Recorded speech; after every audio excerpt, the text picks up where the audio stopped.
Today's guest is an author, a broadcaster on the esteemed BBC network in England. He is a public speaker and a podcaster. And he believes that the world we live in is not real and that everything we see is an illusion. He believes that time does not exist and that you cannot even really reach out and touch something with your fingers. And just as a warning to everybody watching, this discussion is probably going to get deep and hard and maybe even a little weird. So get your strap on, do not let go, and say hello to Mr. Simon Mundie. Hey, Randy. Nice to meet you and have you on. Did I miss anything about who you are or what you do? No, author, broadcaster, speaker, podcaster. I think you covered all the main things. I'm not quite sure your description of my view of reality was entirely spot on, but it's a start. We can move from there. All right. Well, we will. Let's talk about that. My understanding is that you subscribe to a belief or a philosophy. Metaphysics. That nothing. What is it? A metaphysics. Okay. That nothing is real in the way that most people understand things as being real. So give me is that right or wrong? And give me a high-level interview of what that is and how it works. And then we'll get into the details as we go on. I wouldn't say that it's not that it's real, but that it's not how things are generally perceived to be. So if I start with how things are generally understood, sort of our mainstream model of reality, which could be called physicalism or materialism. And the idea behind physicalism or materialism is that there is a material world of things, so bottles and plants and trees and all that stuff. So physical things made of matter. And then at some point over the however many last hundreds of thousands of years, suddenly from a particular formulation of matter came consciousness. Now by consciousness, what I mean is the ability to experience. So right now, you are experiencing what you can see, you're experiencing what you can hear, you're experiencing what you can feel, you're experiencing what you think, etc. So that ability to experience, which is sometimes described as consciousness or awareness, that emerges out of matter. So matter, stuff, solid things, for example, a brain, which let's just call it what it is. It's basically like a lump of jelly-like tofu. It's a physical object.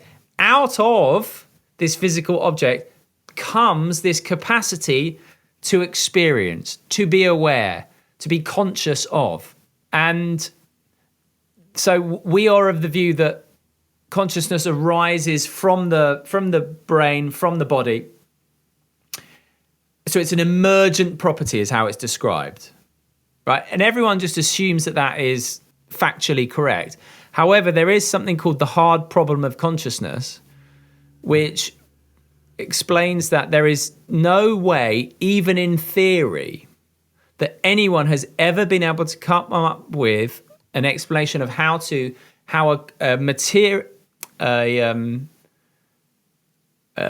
hunk of stuff. A hunk of tofu could create conscious experiences. For example, the feeling of love or the sight of a room or the taste of chocolate, anything.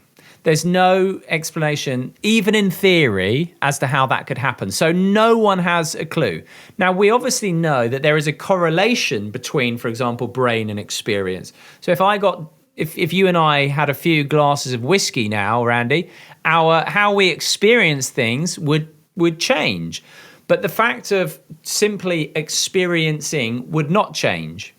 That is always there.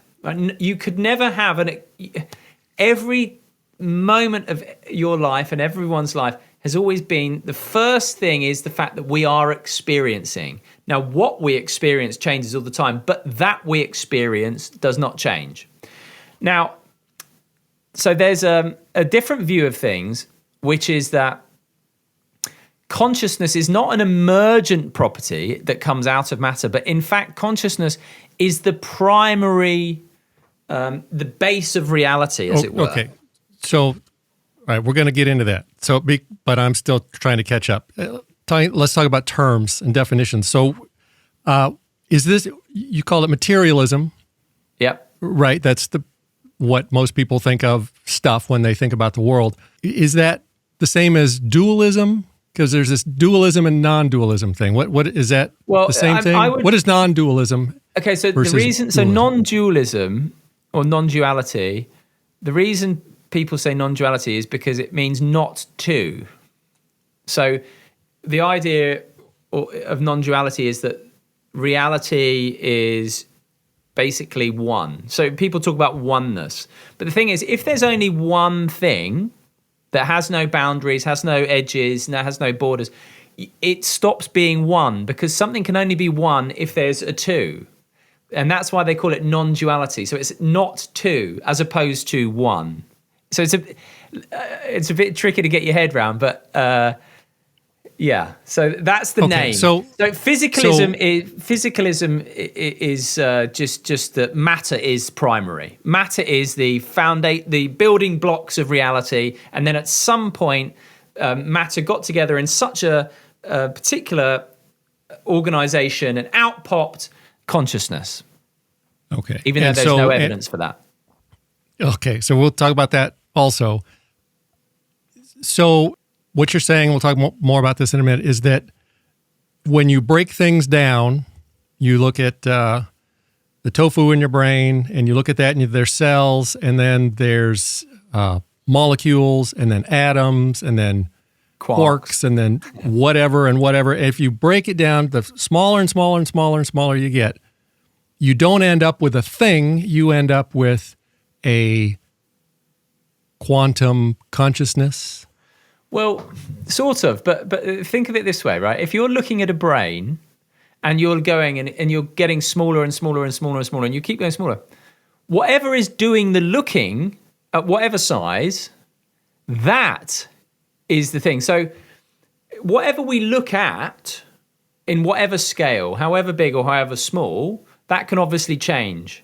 But the thing is, that doesn't change that appearance is still being, is an appearance within consciousness. Within my consciousness. No, not your consciousness, right? Just consciousness.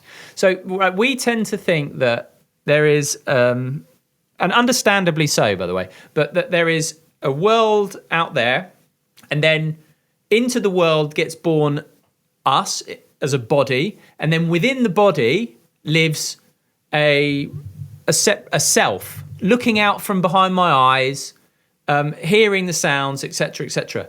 And that we tend to think that the consciousness is within our brains, right? But actually, if you look at your experience, it's funny talking about this, by the way, because I realized to people who are uninitiated, it's like, what the hell is this guy on about? Do people think you're crazy when you talk about this? Well, I tend to, I mean, oftentimes, but I tend to avoid talking about it at social occasions. You don't talk about it over Thanksgiving dinner? No, I mean, I do. With the family? I do. I can't help myself because I find it so interesting. It's a hard to me, concept. It's so obvious. Okay, so we'll talk about why it's so obvious. But like you were saying, most people, we're born thinking that the world exists right here.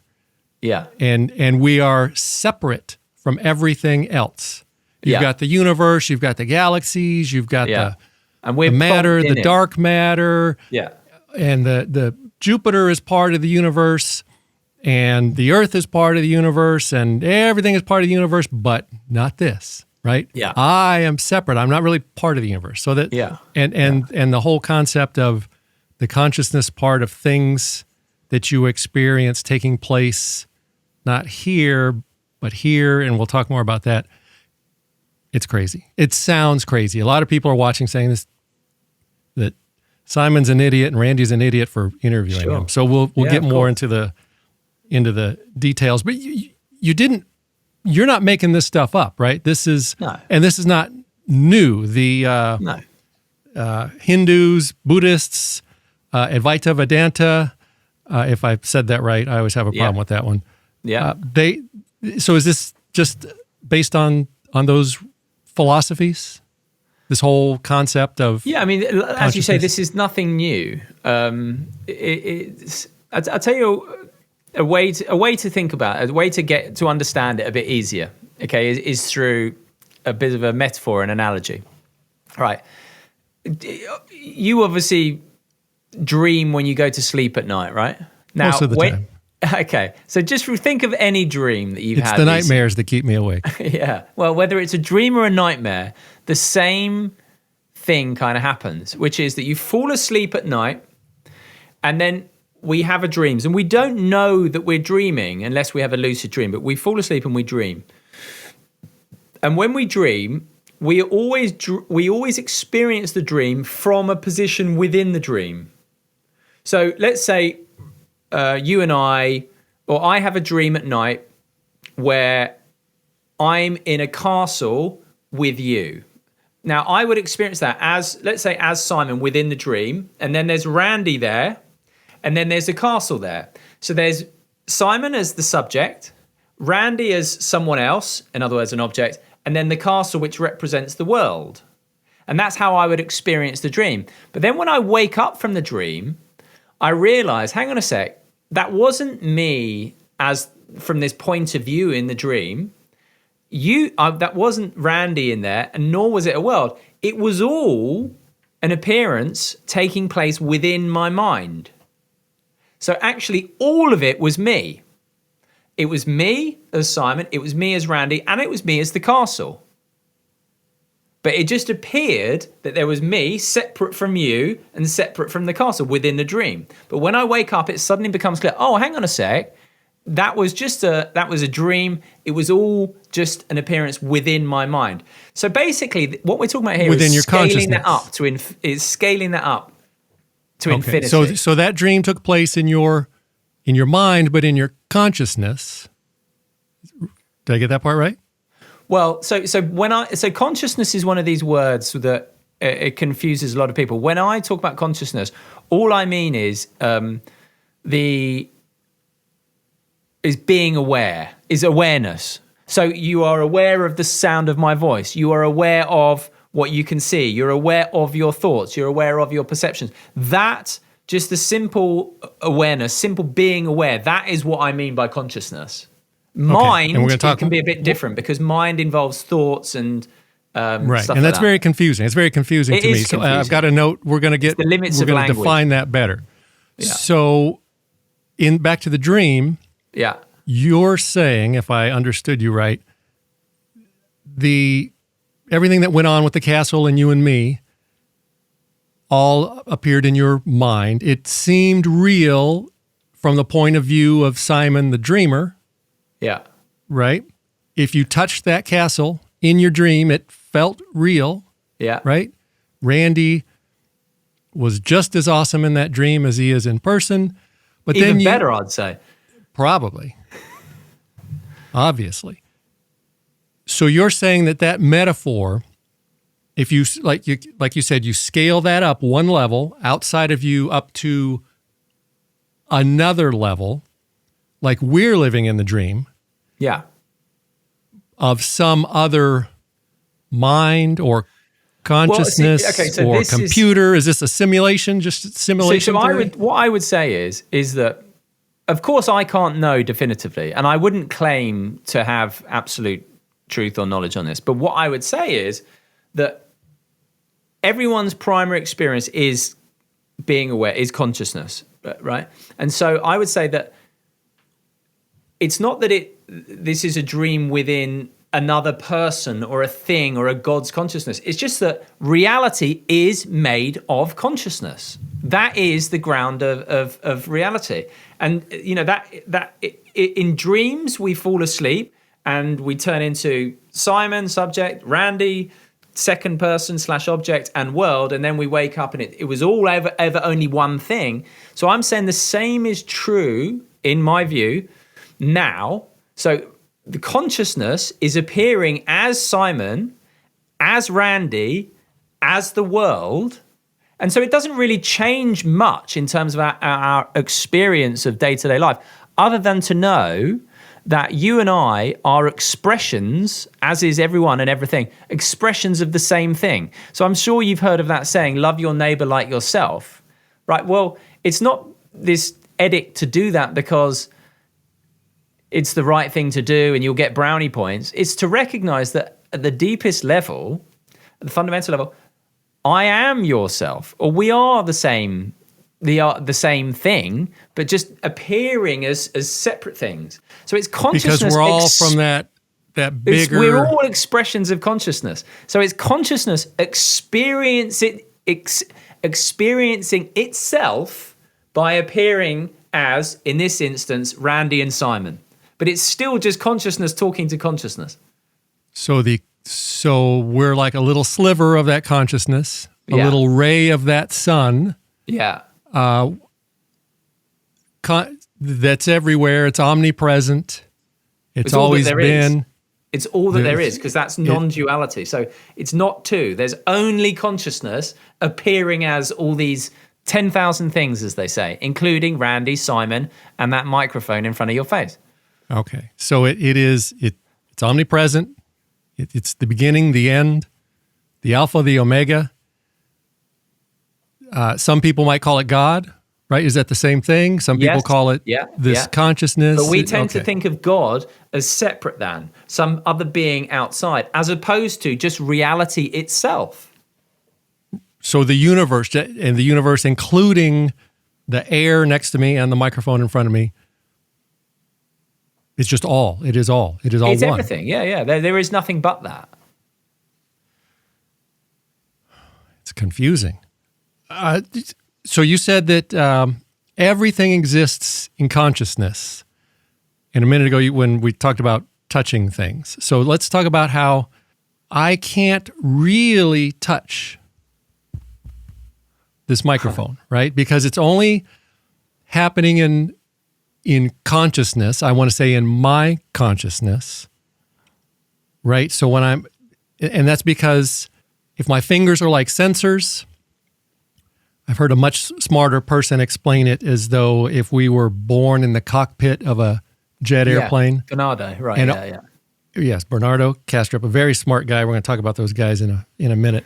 If we think of our eyes as sensors, like in an airplane, and our fingers as sensors, we collect the data of what the sensor touches or sees, but it actually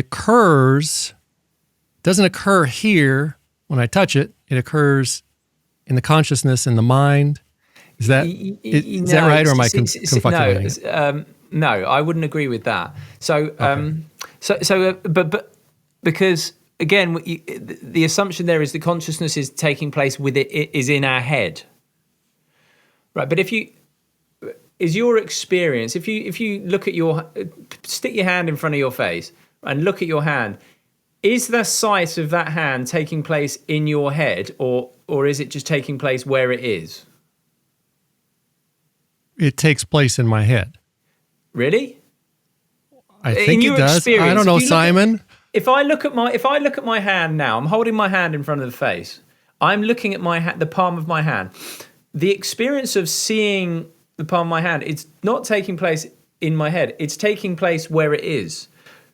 Or it seems to be taking place where it is. But we're of the view that everything is just taking place in our head.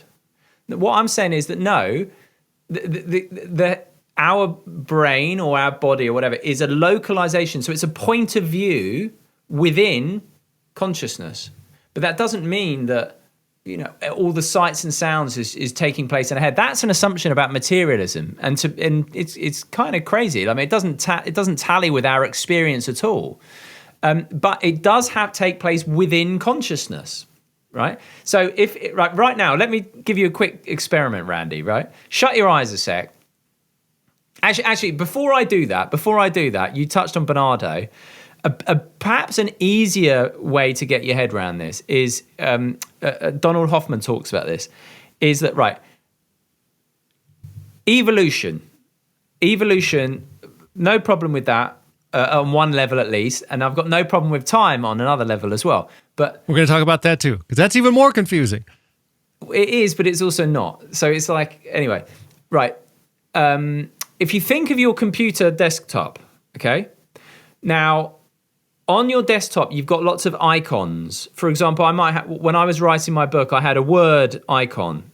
And then I might have, well, let's just stick with the word icon. So I could write my book in this Word document on my desktop. If I dragged my Word document into the bin icon, I could lose my work. But that does not mean that there's a bin on my computer, an actual bin, or an actual book. What they are icons that are representatives of a much more complex process that if we had to do it on our own, if we had to do it by noughts and ones, and it would just take us forever. And so what the computer has done is simplified a pretty complex process and represented it as Word documents and as a bin icon on the desktop.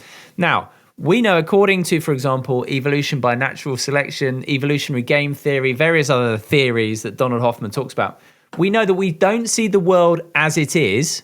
We see the world in order to survive. So when I hold up my hand, or you point at a microphone, or I hold up this bottle, I'm not saying there's nothing there, but what I'm saying is what we see, or how we experience things through our senses, through seeing, through hearing, through tasting, through touching, it's a representative, it's kind of being filtered through the human mind in such a way as to make it understandable to us. But that doesn't mean that when I hold up this bottle, this is as it actually is in reality. It's as it is being filtered through the human mind so that we can understand it, so that we can survive and navigate what is an infinitely complex consciousness. Oh, Jesus Christ. Okay, so an easy way for me to understand that is if when you hold up your bottle, if I was colorblind, I wouldn't see the color that it is, because it's filtered through my senses. Yes. Okay, so that makes sense. But all of this is being filtered through my senses. And if that doesn't actually represent what it is, then what is it? Is it very much different? Is it similar? Or is it just impossible to know and it's just a theory and we can never prove it? Of course, we can't know, because we can't not experience reality through the human mind.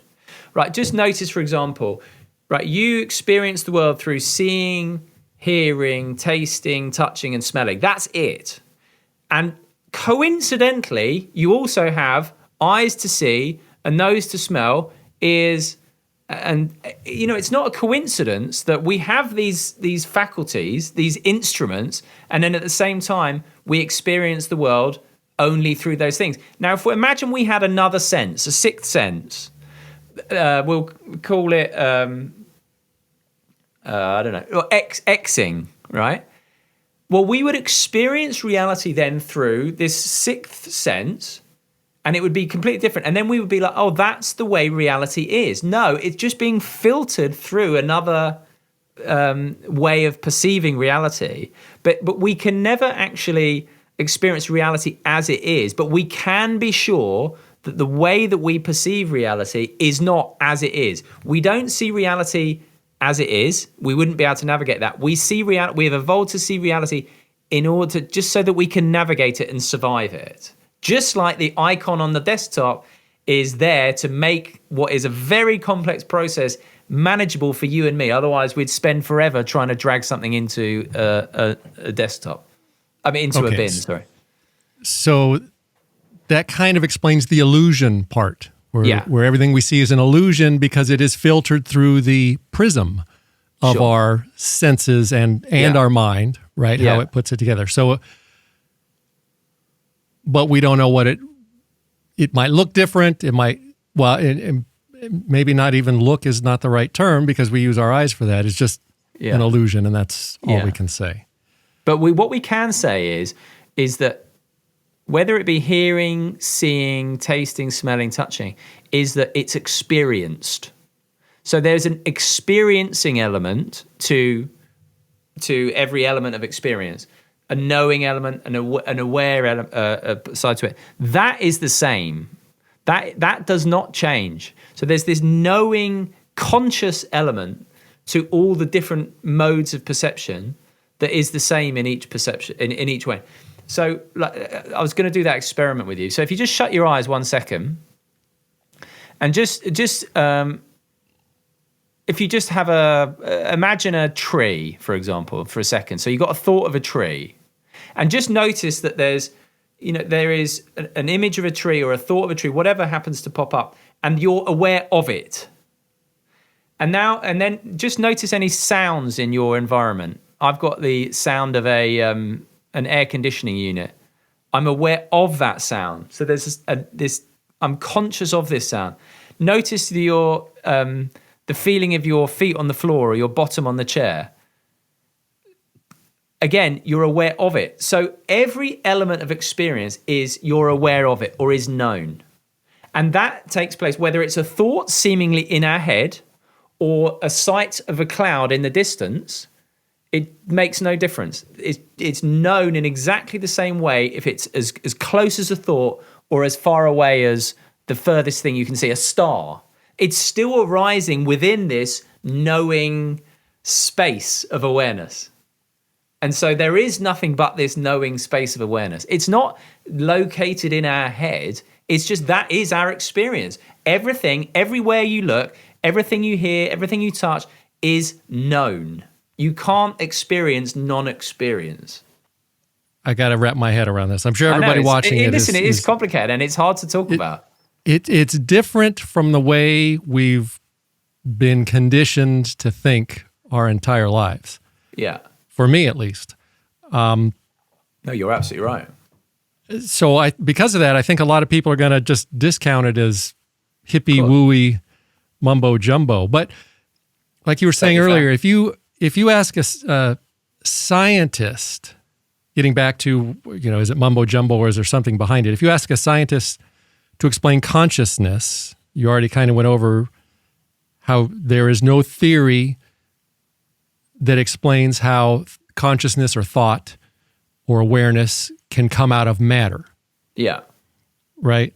And you already touched on it, but I'm sure that some people are going to leave a comment saying that scientists can they can't or do it's the hard they can't explain it or I was going to say just go look up the hard the best someone will say is just because we can't explain it yet doesn't mean we'll be able to. That's all anyone will say, and that's all anyone can say. There is the hard problem of consciousness. So because we can't explain it today, tomorrow or 100 years from now, we will be able to explain it. But as of now, that's just a belief, like saying, well, we can't prove God now as this deity up in the crowds, but there's no reason to say we can't, which is religious belief, by the way, but we can't do that. Because you're just going on faith. I have faith that in 100 years we'll be able to figure it out. So people who are materialists, as most people are, will very happily criticize religion, and I'm not religious, by the way, in any way, shape, or form, because they're like, well, hang on a sec, there's this huge leap of faith. Well, the same thing is happening in materialism. We have this leap of faith that suddenly consciousness emerges from matter, even though there's no evidence to that effect, and even though our direct experience contradicts that, because consciousness always comes first. There's always consciousness there first, and then within consciousness, we experience sights and sounds and feelings and textures, including the sight and sound of a brain.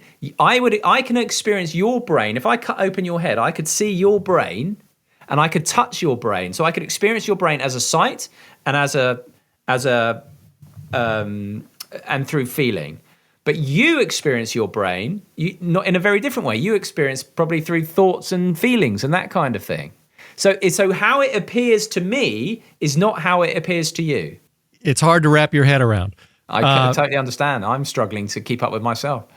You're struggling to keep up with yourself. So back to the what I call some people that will no doubt leave comments saying that yes, scientists or whoever can prove how consciousness arises. You touched on it. I might have interrupted you or talked over you. That all you have to do is look up the hard problem of consciousness. Google that. Absolutely.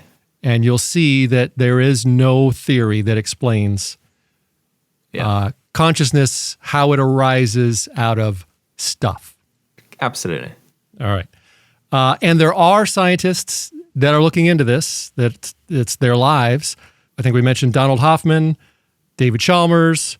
We mentioned Bernardo Kastrup. Those are... But here's a good one for you as well, Randy. So just quickly, Max Planck. Max Planck's probably the most famous physicist of the 20th century. He has that temperature thing going on, right? Right, the Planck scale, right? The Planck scale, right, okay. And so he says, I view consciousness as fundamental. You can't get behind consciousness. Okay, hold on. Let me interrupt you. Consciousness as fundamental. Yes. Explain what that means. So that's what we're talking about here is, right. So that's the whole thing we've been saying over and over, okay, so but I still don't understand it. If you take reality down to it's the ultimate building block, right? Now, most people would tend to be, well, it goes atoms and then and quarks and blah, blah, blah, and smaller and smaller and smaller, and you keep going smaller and smaller and smaller. What non-duality is saying is that the actual building or the stuff that reality is made of, the foundational reality, the fundamental reality is consciousness. So it's more like mind than things, if you know what I mean. Yeah. So think of a dream again. Think of what is the substance of a dream made of? In experience, it's made of mind. It's made of this ephemeral substance that is not solid like a brick or a brain. Well, the implication of this is that the same is true of reality, is that the actual fundamental aspect of reality is consciousness, not matter. Okay, so when we've got guys like, well, the Planck guy, he just said it. He didn't have a theory or math behind it, right?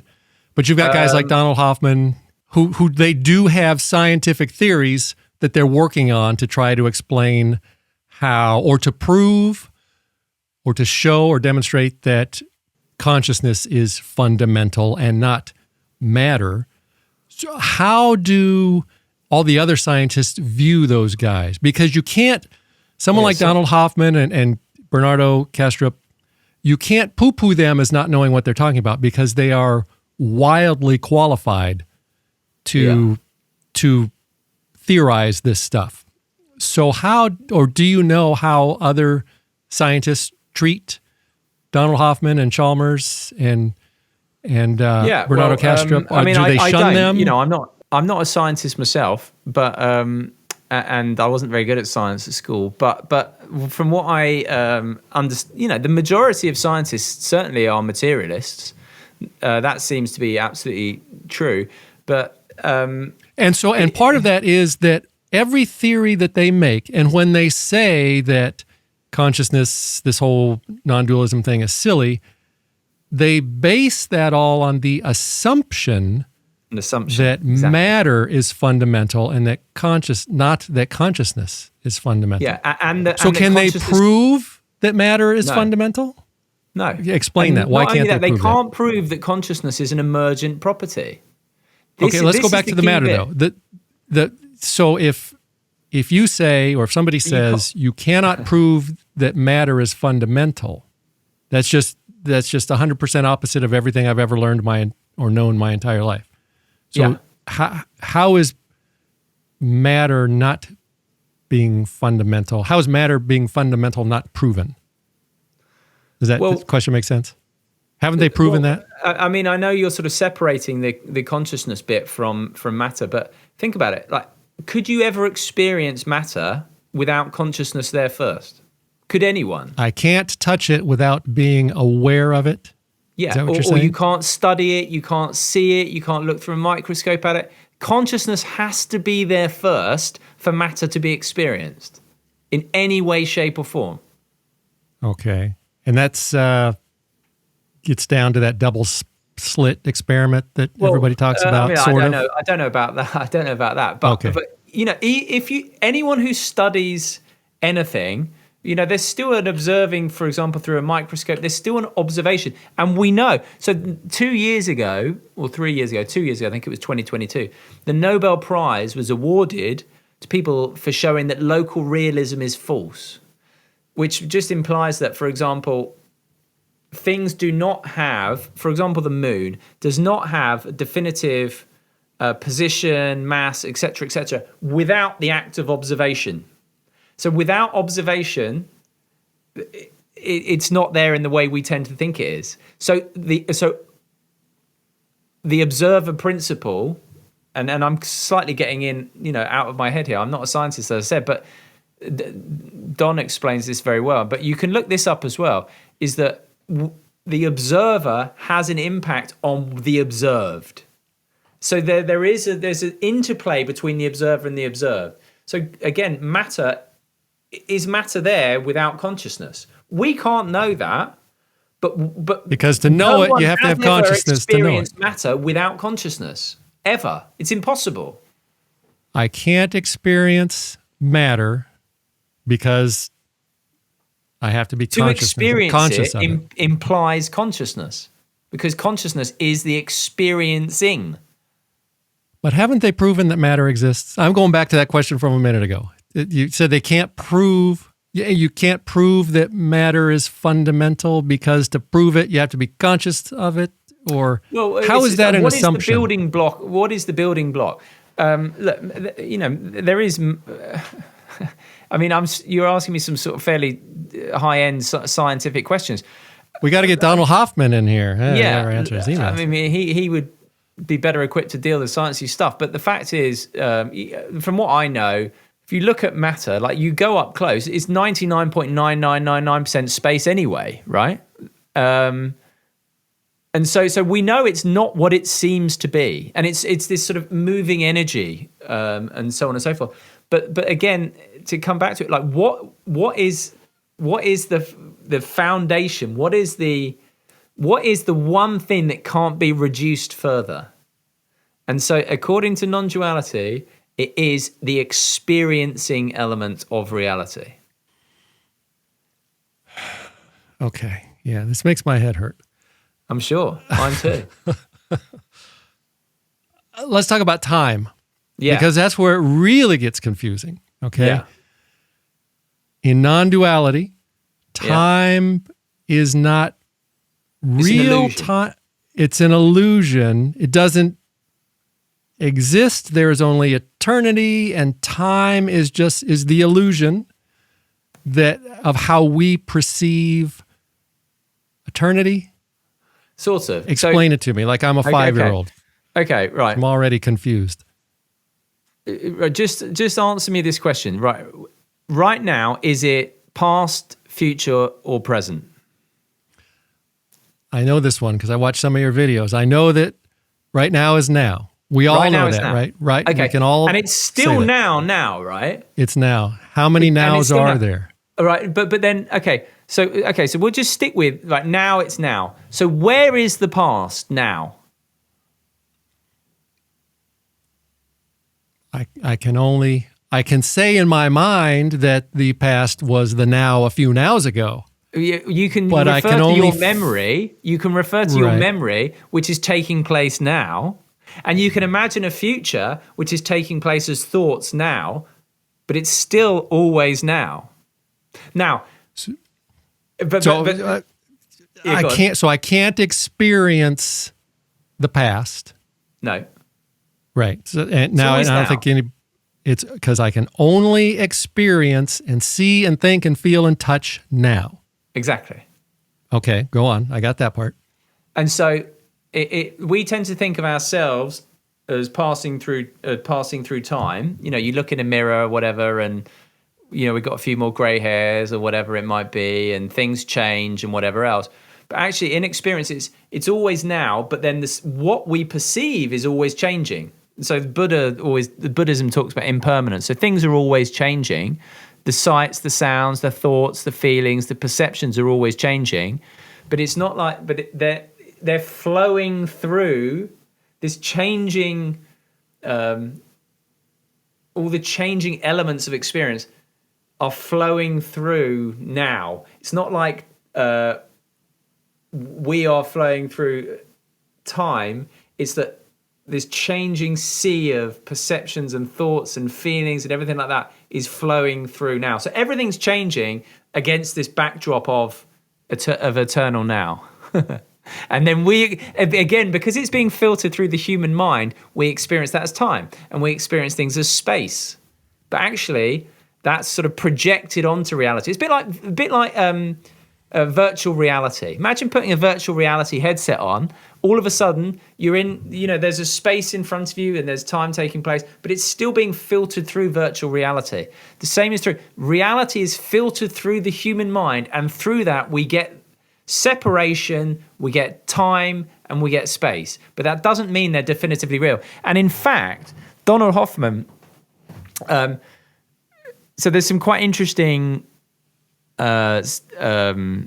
discoveries done recently, which is that space-time, so space and time, which arise together according to Einstein, space-time stops working, I can't remember, somewhere not even that small on the Planck scale. If you Google Donald Hoffman, when does space-time stop working? At a certain scale, it just stops working. And so it's meaning the math stops working, or it actually stops working? Donald Hoffman explains it as, it's like space-time is like a cheap VR headset that we put on. And so they found apparently structures outside of space-time. So space-time is not fundamentally real. It's just how we experience reality. And the same as not being able to know or understand what we see, because we can only see what we can see through our senses. Can we wrap our head around, if there's only now and there is no time, can we even wrap our head around what it really is? Because it makes no sense, right? Of course not. A normal person listening is game, saying it makes no sense. It's like trying to understand a computer game whilst being in the computer game. It's like we're in it, so we can't step outside of it, but we can still understand that it's not as it appears to be. Think of another thing, like we've been fooled by our senses before. So, several hundred years ago, we used to think that if you look up in the sky, the sun arises in one side of the sky and then sets on the other. So it seems very obvious from that the sun goes around the earth, until we discovered, oh no, that's not actually how it happens. And it also seemed at one point that the earth was flat. Because, that's our senses tell us that. Well, so a similar thing, our senses tell us that space and time and you and I are separate. But when you sort of dig into it more, it doesn't stand up to scrutiny. And I think once you start noticing, for me, as someone who's, wouldn't claim to be, Donald Hoffman, steeped in decades of science in this, or even someone like Rupert Spira, who, talks about this stuff for a living. I'm just very, very interested in this, and have come to my own conclusions as a result of the reading and the research and my own experience. And I think the key thing is, if you can recognize that you're aware of your thoughts, you're aware of your feelings, you're aware of your sensations, you're aware of your perceptions, and the awareness, it might seem like it's here in your mind, but actually you can't separate this awareness from anything that you're aware of. Then it becomes very clear that the awareness and the appearances that take place within awareness, they're not two separate things. They're the same thing. It's still confusing. I know it is. It's hard to get your head around.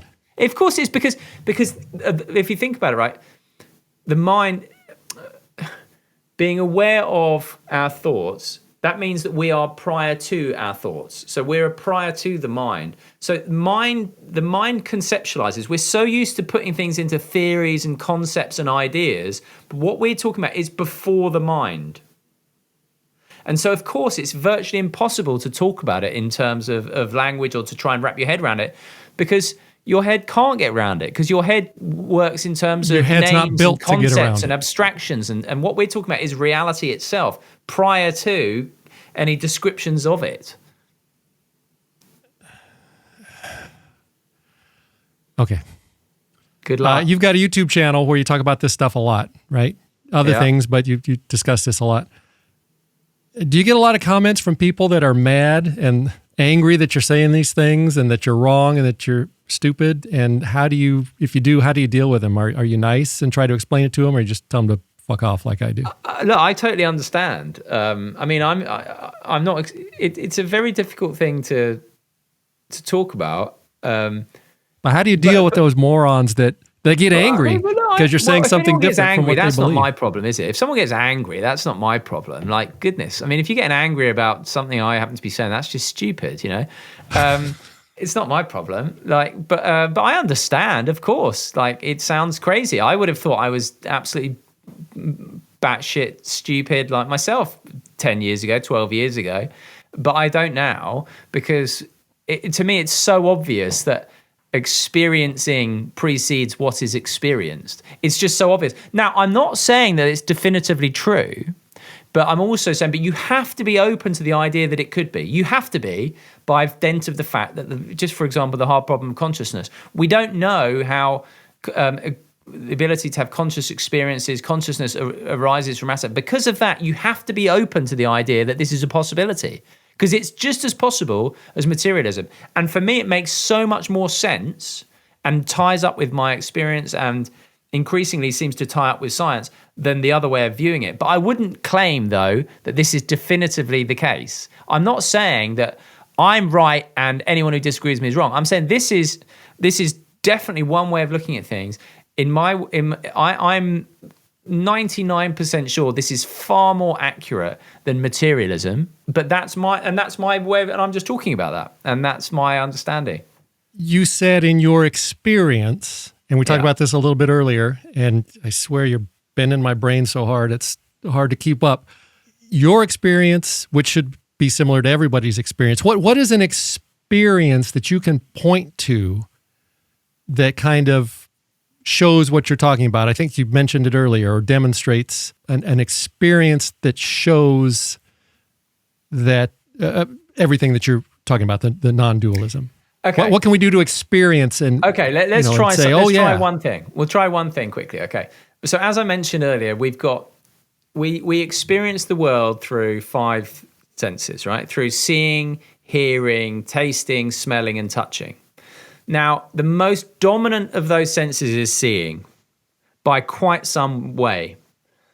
So when it seems, when you look out, okay, there's various things. I've got a bottle here, I've got pens, I've got a memory card, I've got my phone, etc., etc. So it seems, if we stick to seeing, it seems very clear that there are lots of separate things, right? But if you shut your eyes, right, and forget seeing for a minute and go to hearing, and sort of imagine this this field of awareness, and just ask yourself, is the sound of my voice appearing in a different field of awareness than, for example, the feeling of your feet on the floor, or is it the same field of awareness? Hello? It's the same awareness. It's the same awareness. So according to other senses, it's just one thing with sort of this different vibrations or different things arising within it. It's the same thing. But because our seeing is such a dominant sense, seeing seems to give the impression of separation much more easily than other senses, particularly hearing, or indeed touching and feeling. Then it's just this big open field without any boundaries. There's no sort of, it's not like the sound of this air conditioning is outside of my awareness. It's within my awareness. Everything that appears is within awareness. And you can't say that the awareness is located in my body, because the awareness that, for example, feels I can feel slightly my heart beating, right? So the sensation of my heart beating, that is in my body, but the sensation is also within awareness, but so is the sound of the air conditioning, which is outside of my body. So it's this same field of awareness, but you've got to take the seeing out of it. But then you open your eyes and actually go to seeing. The same is true as seeing. it's still everything's within this field of awareness. Within the awareness. It's still very confusing. I'm sure it is. Of course it is. So in non-dualism, and now this is where we go deep, but I gave a warning at the beginning that We're going deep it's now. going to get deep. Jeez. And it's going to deeper. It's going to get deeper. In non-dualism, if I understand it right, Advaita Vedanta and all the related philosophies, says that when you die, your body goes away, but that inner consciousness, that inner awareness never goes away, and that just gets sucked back into the big awareness or stays out with the big consciousness. How does that work? Well, it does have obviously implications potentially for death, but again, who knows, right? Like, I mean, I haven't died, So I we'll can't make preface any... your answer with, we don't really know. Nobody knows. No, of course, but I think that's really important to say. I'm not claiming to have, exclusive insight into the truth with the capital T in a way that no one else does. This is a model of reality based on evidence and experience. Okay, but so the way people often talk about it, for example, is if you think about it in terms of the ocean and a wave. So a wave coming out you're sitting on the beach and a wave is coming towards you, and there it comes, and then it crashes on the beach, and the wave essentially dies, and then it gets sucked back into. The wave was always the ocean, but it seemed to have separate, independent existence as a wave. But then it ceases being a wave, and it just returns to being the ocean. Yeah.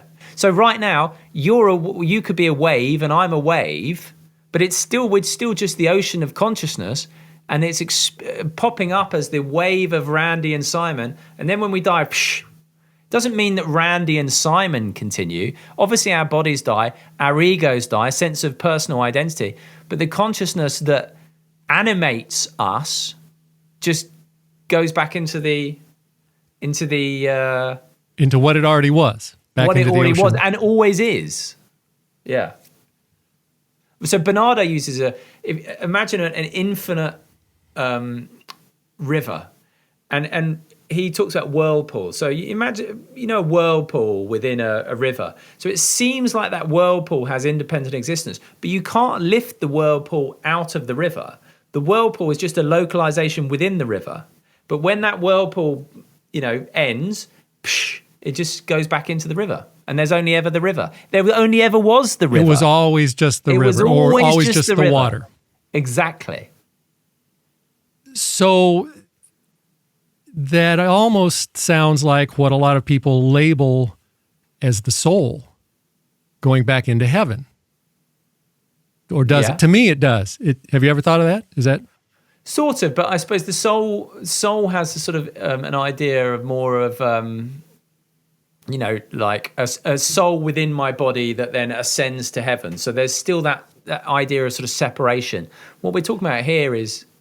So you don't think that what some people label as the soul is not just another word for this awareness and this consciousness going back up but to a soul the seems to be, water? But it'd be like Randy has a soul and Simon has a soul, as opposed to consciousness taking the... rising up as Randy and Simon. And so it's not like there are separate souls. There's just this consciousness coming up and expressing itself as Randy and so it's not like there's millions of different souls. There's only one. No, it's the one soul. Yeah, one soul. I think it's a mislabeling. Yeah. Or a different way to say, to me, the same thing. But you've been doing it longer than I am. To me, the soul is what some people refer to as the whirlpool or the wave that you just described. Yeah. And heaven is just another label for the water or the ocean. Reality. To me, it seems the same thing. Yeah. To me. Yeah. Maybe I'm wrong. Nobody knows. Yeah, you can't say I'm wrong because nobody knows. We tend to think of heaven as this, other as this place. Yeah, exactly. That's separate, outside of where we are now, as opposed to us being within that, that being the reality of this right now here. I think it's a mislabeling. To me, it seems like it could very easily be just a mislabeling, just a different terms for the same thing. But I mean, they're not the same the way that they're labeled. Yeah. When it's not one soul. You could be right there, Randy. I think the thing though is with soul and heaven has religious connotation, and whenever I've spoken to a few religious friends about this, religion tends to, it's of the view that heaven and God are somewhere else. Whereas what we're talking about here is it's the nature of reality itself, here and now. I think it's, to me, again, new to learning all of this and still not understanding it, it seems like religion is a industrialized version with a bunch of other stories and sex offenders thrown in. Yeah. Really just explaining. Rules. Yeah. What? And rules and all sorts. Yeah. Rules, right. A lot of human things tacked on to trying to explain what you just explained very simply as the water, or the river, and the waves. Yeah. It seems, if you look at them, it's like just viewing the same thing, trying to explain it differently. Yeah. Well, I'm of the view that's how it seems. So this is called the perennial philosophy. And so if you look at the core of all religions, a lot of people argue that this understanding is at the core of all religions, from Christianity to Hinduism, like all of them. This understanding is at the core. But because A, it's quite difficult to get your head around, and then also B, you've got all these extra human stuff that's laid on top. The human BS. Gets lost. And you disagree with it, and then they want to kill you because that's what God told them to do. Without realizing that we're all just the same thing, expressing as different incarnations, essentially. Which is why, this is why, imagine if everyone, for example, did have and maybe this is a bit idealistic, but if everyone did have the worldview that non-duality was the case as opposed to materialism, and that I knew that you and I were fundamentally the same thing but expressing as two different people, then of course we might fall out and we might argue and whatever else, but the chances of me killing you or trying to get ahead at your expense would reduce significantly, because I'd realized that at the deepest level, if I hurt you, I'm actually hurting myself. So it's kind of like if you did unto your neighbor as you would want done unto you. Exactly. I think that proves my theory that it's just different words for kind of the same thing. Yeah. How do you get baptized into non-dualism, and who do you have to pay to sign up before you can be awakened? Well, see, I don't think there's any. I don't think there's any. It's not a religion. It's not a religion, so there's no, formal process or anything like that. How it happened for me was I had insomnia, and someone introduced me to something called acceptance and commitment therapy, and pointed out that there's the thinking mind, and then there's aware mind. So you're not your thoughts, you're aware of your thoughts. And once I started realizing that just sort of snowballed for me into a sort of deepening, a reading around this, an understanding of this, and awareness goes.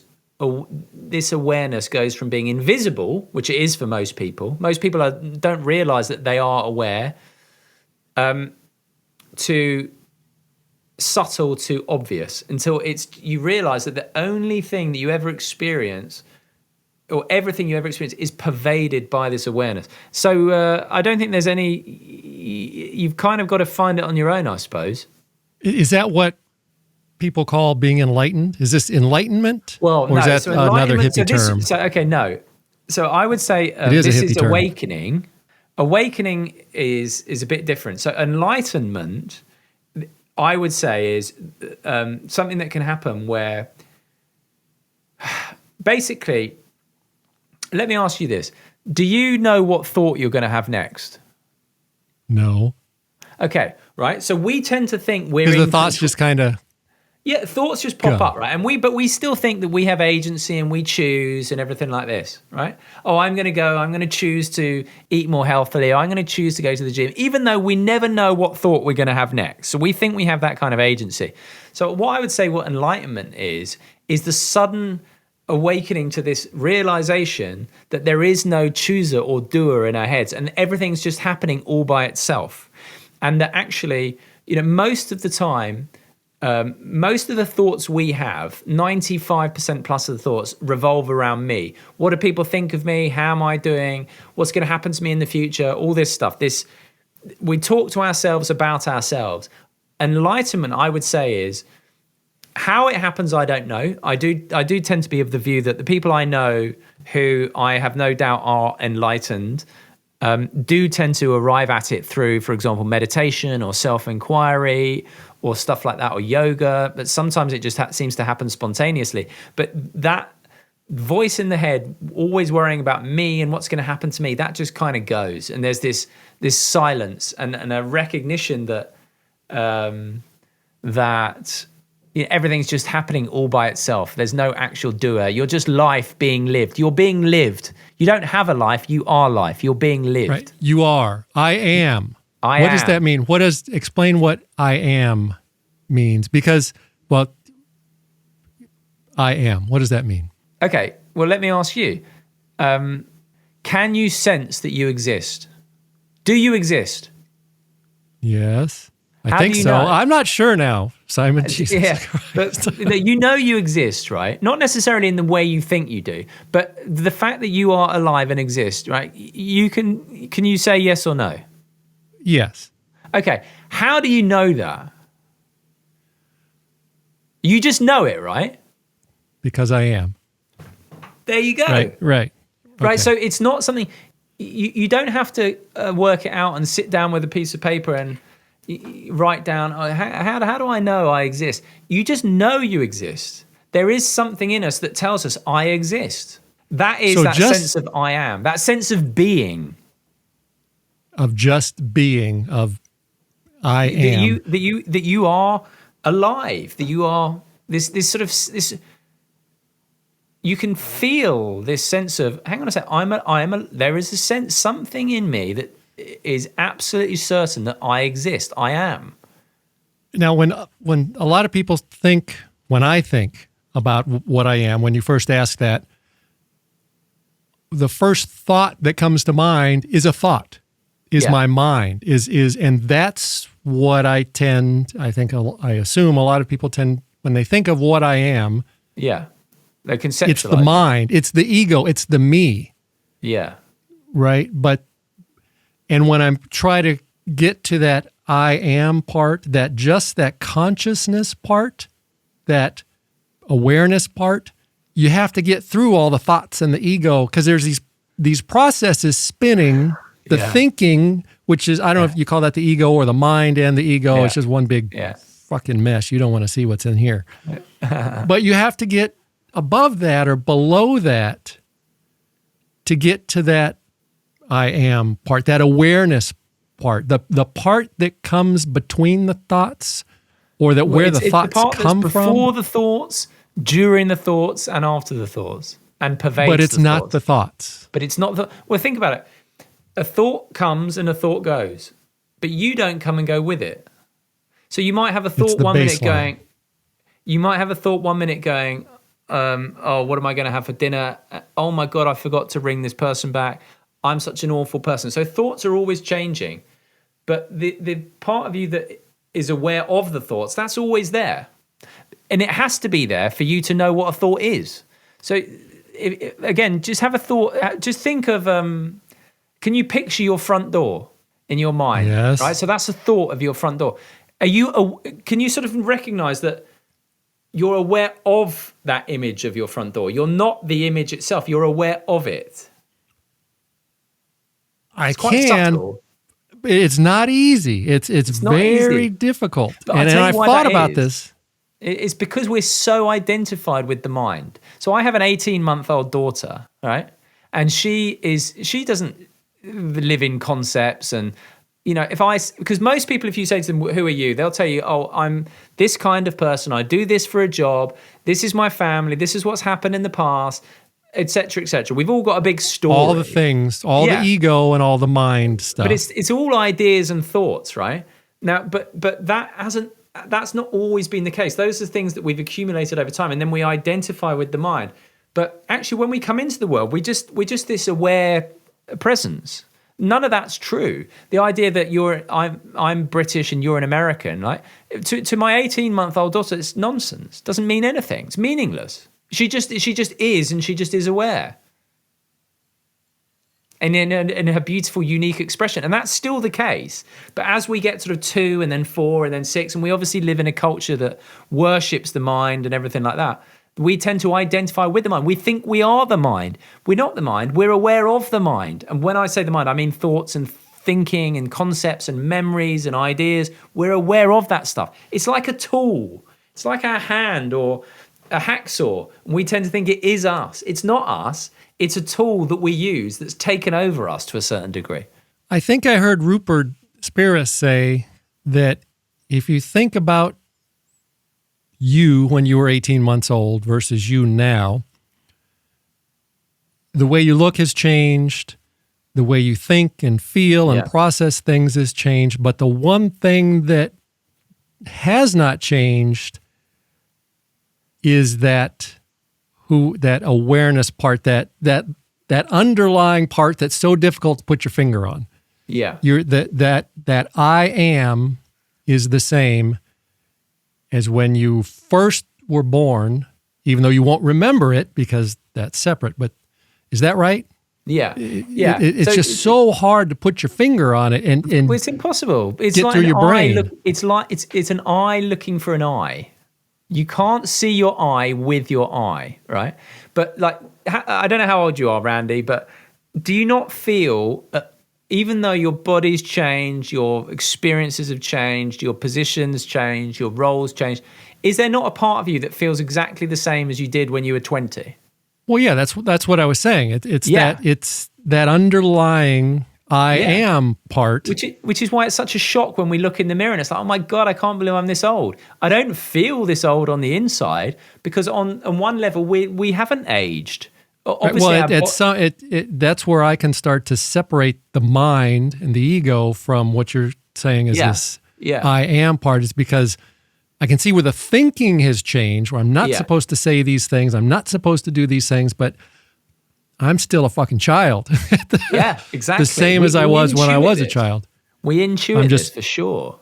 And I'm just taught to not act as much like a child. Exactly. We think, don't we? That's absolutely right. Like I always thought that when I got to this age, I would feel like an adult. I don't feel any different. Like I still feel exactly the same, at least on one level. Even though you act like an adult. Yeah, usually, and my body aches like an adult, and I've got bills to pay like an adult. But there's another part that's like, I don't feel any different than I did when I was 15, certainly 20.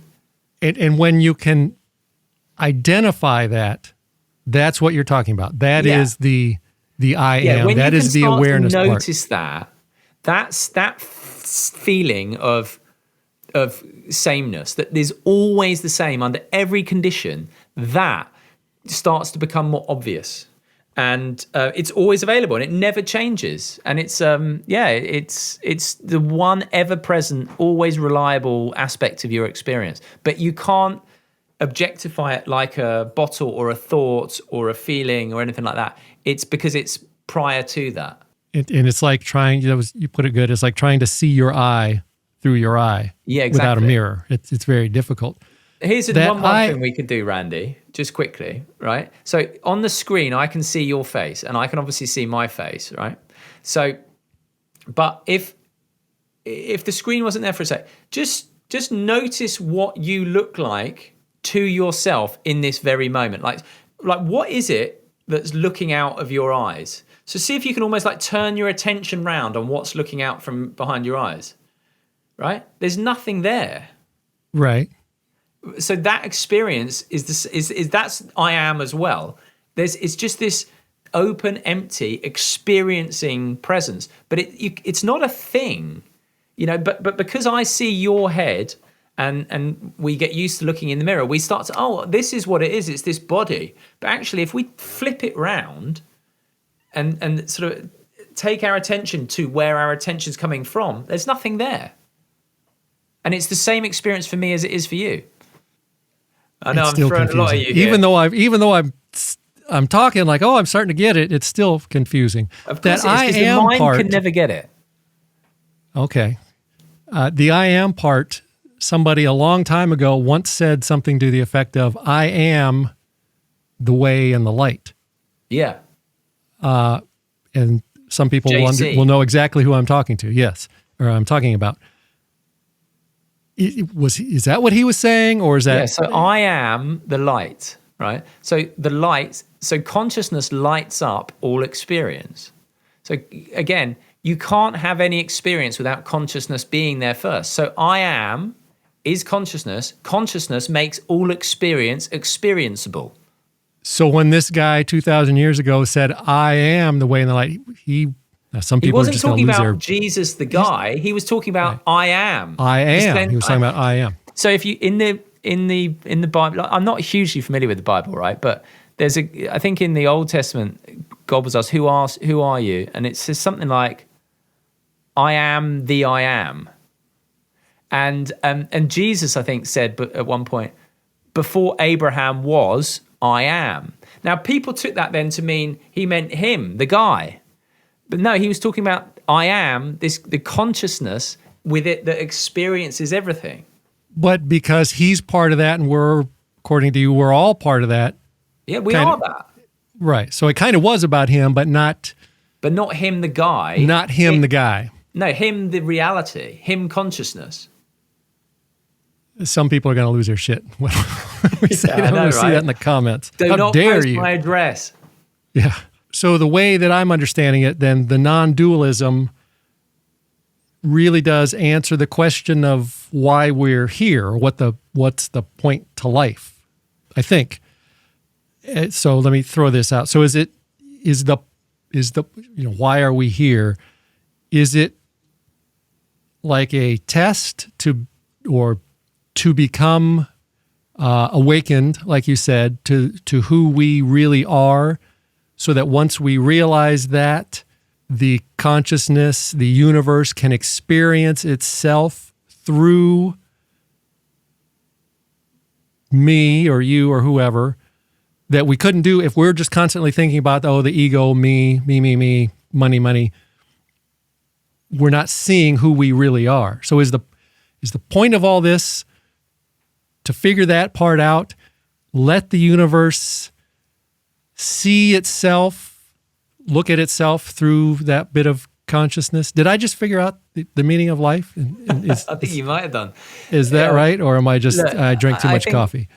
I can't really answer the whole, like, what's it all about? But yeah, it seems to be the case of reality experiencing itself by splitting itself into two parts and then forgetting that it is those parts to be able to experience itself. And then, yeah, as you say, like we seem to be waking up to the fact that slowly waking up to the fact that this is reality to make it manifest. But God, I don't know why, but yeah, it's the universe experiencing itself through us seems to be the best explanation. We're just a bunch of eyes and ears. Yeah, just so it can enjoy itself. It's learning about itself. Do animals are they conscious? Well, so if we go from dogs and cats all the way down to the protozoa and the fungus. So again, it's not that you or I are conscious, it's that you and I are consciousness. So it's not that you have consciousness and I have consciousness, it's that we are consciousness.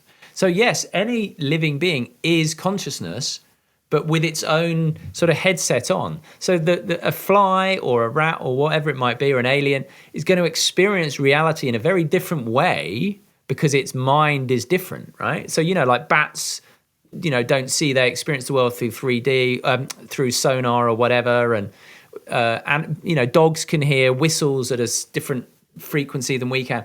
So every animal or whatever, or every being, does it have to have a brain? Can a fungus? Every being that is alive is experiencing reality through its own mind, but it's still just consciousness experiencing itself, but through different ways. It's still just think of it It's still part of the dream, right? Yeah. Like we talked about at the very beginning. It's in the dream. Still the dream, yeah. But does it have to have a brain to be able to observe, to allow the consciousness to observe itself? Does it need a brain? It needs to be life, doesn't it? It needs to be alive. Okay. So the rock is part of consciousness. The rock is part of the dream. It's like the castle in the dream, but you and I and other conscious beings are portals into the dream to observe world. It. Yeah, to be able to and observe also it. create it at the same time, because without the observing effect, there is no world there. Psh. So it's like there's nothing, but then in splitting itself into two, creation happens. Psh, psh, psh, psh. All right, so we're drawing to the end. Our time together is growing short. Oh man. Is there anything that I've gotten wrong? I think I've got a lot of things wrong, but I got some of it. Is there anything I missed or got wrong that you want to clarify, or questions that you want to ask? It's hard to clarify, and I'm sure people are going to be listening going, what the hell is this guy on about? I do understand that, and I have total... I've got no problem with anyone who thinks that. You know, I hear myself, and it's like, I'm not explaining things as well as I would like to do. But so what, you know? Is there anything you want to go back over, reiterate, or ask questions? Or you're in charge. You're in charge for the next minute. I would just say, just start noticing that a good start spot is just to notice that you are aware. That you are aware of your thoughts. You're aware of what you see. You're aware of what you hear. You're aware of what you feel. So every experience you have, and life is just experience, is you're aware of it. There's this knowing element to it. The more you notice that, the more it will rise from the background to the foreground of experience. And the more that I notice that I'm experiencing my ego or my thoughts. Well, and what you see and what you hear, everything. Every element of your experience is being experienced. So the more, and this makes sense, the more you step away from all of those things and experience it. So the more you'll do it more and more.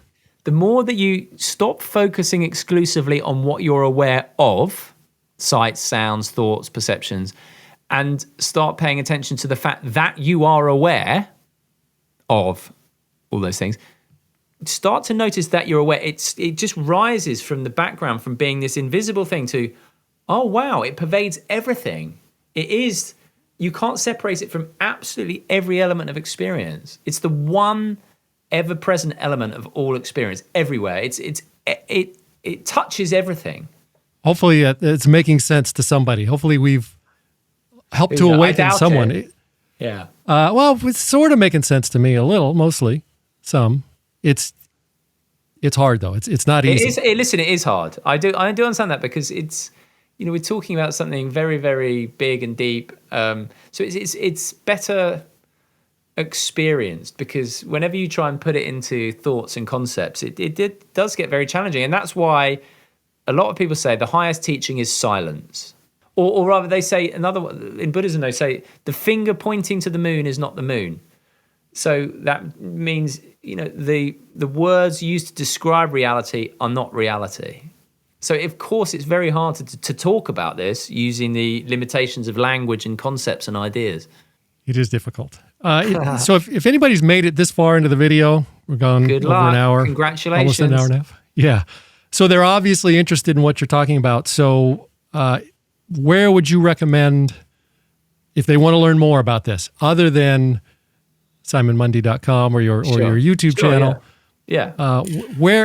How can they learn more? A good place to start. There's some interesting books out there. Something like The Power of Now with Eckhart Tolle, A New Earth by Eckhart Tolle. Hang on, I've got a few books here. Nisargadatta Maharaj, I Am That. Ramana Maharshi, the Upanishads. What else we got? Upanishads. The Upanishads is Hinduism. Right? Yeah. Okay. All right. On Having No Head by Douglas Adams. That's the one I talked about, where you try and sort of turn your attention around to look where you're looking from and realize there's nothing there. But just Google non-duality and dive into a few YouTube videos. Start with Eckhart Tolle Para now, and it's funny you say that, because when I started looking into this, Eckhart Tolle was the first one. Alan Watts, Eckhart Tolle were the first ones that came out. Alan Watts puts it all in a much lighter, easier, almost lightweight, barely even very, Alan Watts lightweight compared to the stuff we talk to. It's not real deep. It's all easy to grasp. Yes, and then Eckhart Tolle takes it a little deeper. Rupert Spira takes it really deep, but he explains it very well. All these guys are available on YouTube. Donald Hoffman, if you want to much better than me, that's for sure. I think he's good for the scientific explanations. He's got working on his theories, and of course, if you really want to get off the wall, Bernardo Kastrup, Kastrup. If you can follow him, man, you're doing better than most of us. If you can make it through one of his books, you're very clever. Yeah, he's tough to follow because he's so qualified, overqualified. He's a smart guy, and he talks very smart. Smart guy, yeah. The Advaita Vedanta Society on YouTube is also the guy whose name I can't pronounce with no hair. He's a Hindu. I forget his name. Swami something or other. Oh, yeah, Swami, right, yeah. He talks about all this, but from a Hinduism religious perspective, but in ways that we can all understand it. So I'll tell you just quickly, Bernardo does do a good course on the Essentia Foundation, ESSENTIA. He's got a course that sort of deconstructs materialism and then builds up idealism. Is that on YouTube? On YouTube or online? It is on YouTube. Okay. Yeah. It's about a 6-part series. That's really interesting. That will really help. But hold on, right? Hang on, because it's going to be deep. In that, he actually puts it in fairly simple terms for him. Okay, for him, which is up here for most of us. Yeah. All right. Well, Simon, thanks for joining me today. This was it was fun, but it was confusing, and my head hurts. I know. But, I understand. Thanks. So I was trying my hardest, but it's not easy.